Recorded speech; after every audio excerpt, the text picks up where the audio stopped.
Good evening, I'm Ben Castaneda with NCC Sports. When you think of women's college basketball, you think of UConn. And when you think of UConn, the word dominant comes to mind. And when you win 111 straight games, it's easy to see why they're considered one of the most dominant programs in women's college basketball history. UConn had to take on Mississippi State in the Final Four, and it wouldn't be another walk in the park for the Huskies. These two teams played against each other in last year's tournament, and UConn won by 60 points. But Mississippi State had other plans for the game early in the fourth quarter, and Morgan Williams making the defense look silly with a step-back jumper, and she gives the Bulldogs a 2-point lead. Later in the fourth, down by 4, Katie Lou Samuelson with the three, and it's nothing but net, cuts the lead to 1. We go final seconds, tied at 60. Williams with the last shot, and she is denied by Kia Nurse. We are going into overtime off this missed half-court shot. Dak Prescott, seen right here, is feeling the pressure after that block. Now Williams will get another shot to win it with the final shot. She pulls up from outside the elbow, and down goes UConn. David beats Goliath. UConn ends the season 36-1, and the crowd is going crazy as Mississippi State advances to the championship game against South Carolina. Well, former New York Knicks star Patrick Ewing will be the next head coach for the Georgetown Hoyas. Ewing played for the Hoyas from 1981 to 1985 before being the #1 pick in the 1985 NBA draft for the Knicks. Ewing is not new to coaching, as he was an assistant coach in Houston, Orlando, and in Charlotte. He replaces John Thompson III as the head coach after Thompson was fired in March. Speaking of returning to your alma mater, multiple reports confirm that former guard Alan Griffin will be an assistant coach for Syracuse. Griffin played for the Orange from 1997 to 2001 and went on to be an assistant coach at Providence, Hofstra, and then Dayton. Mike Waters of Syracuse.com reports that the official announcement could come as early as this Friday. SU men's lacrosse is on a 4-game winning streak, but that isn't nearly as impressive, because the team has had 6 straight games decided by 1 goal. The team took its 6-1 record to South Bend, Indiana to take on undefeated and top-ranked Notre Dame. Will the team make it 5 in a row, or will Notre Dame stay on top? The team sporting a new uniform pairing, tied at 1, and Ben Williams is going to win the faceoff right here. He's going to run down. He's going to find Brendan Bomberry, who then's going to dish it to Nate Solomon, and he will score. SU is up 2-1.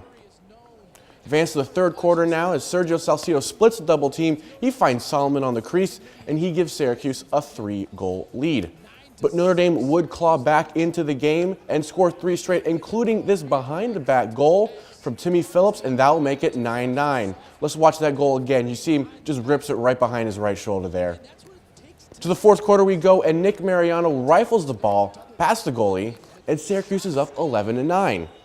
Notre Dame will get 1 more goal to make it 11-10, and with 20 seconds remaining, Brendan Gleason is going to get a shot off, but he is denied off the stick of Evan Malloy, and the Orange win another close game by the score of 11-10.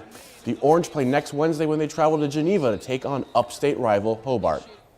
Well, the Syracuse Crunch hosted the Toronto Marlies tonight. The Crunch have not been able to figure out Toronto, as they have struggled against the Marlies lately. Going into the game, both teams were tied for the top spot in the division.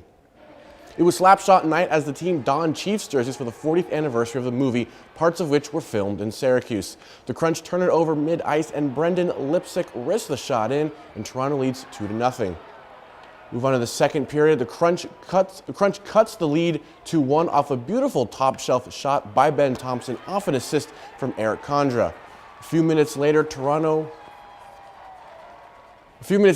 trying to clear the puck away, but Jonathan Racine pokes the puck towards the goal, and it finds a way in, and we are all tied up at 2.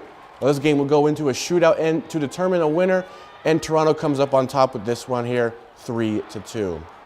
It seems like only yesterday we saw the Chicago Cubs win their first World Series in 108 years. That's last season. It's time to start a new season, and the Yankees are looking to rebound from last season where they missed the playoffs. They start their season on the road down in Tampa. Now the Yankees are hoping Aaron Judge can improve from last season where he hit for 179. Top of the second, and Judge blasts into deep left field, and he brings in a run with that double. Yanks will get 1 more run, and then we advance to the bottom of the second, where third baseman Evan Longoria is going to do what he does best, and he gets a 2-run homer off of Masahiro Tanaka. Tanaka gave up 7 runs, and his day would end after 2 2/3 inning. We advance to the bottom of the third now, and Malik Smith of the Rays with the bunt, and Gary Sanchez is going to try to get him out, but he overthrows the first baseman. The Rays will score another one, and the Yankees drop the opening game 7-3. The Yankees are back in action after a break tomorrow, and then on Tuesday when they take on the Rays. All right, Ben, so we're going to get back to that women's college basketball and that humongous upset by Mississippi State. What does that upset mean for women's college basketball as a whole? Well, I think it's where we might be entering a new era now of college basketball where, you know, for the longest time it was UConn this, UConn that, maybe Notre Dame, maybe Stanford, some of the other two other great programs. But I think now we can finally see that, one, UConn is human. They can lose now. You just have to play like Mississippi State did, which for a lot of teams this season almost did that. There was a few games that UConn was close into the fourth quarter, but UConn blew away.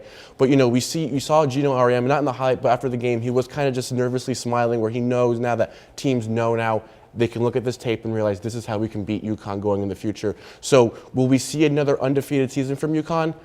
Unlikely, because I think now teams will see this and we might see a UConn team with 1, maybe even 2 losses next season. Well, thank you, Ben. Next up, we're going to have our final check of the weather.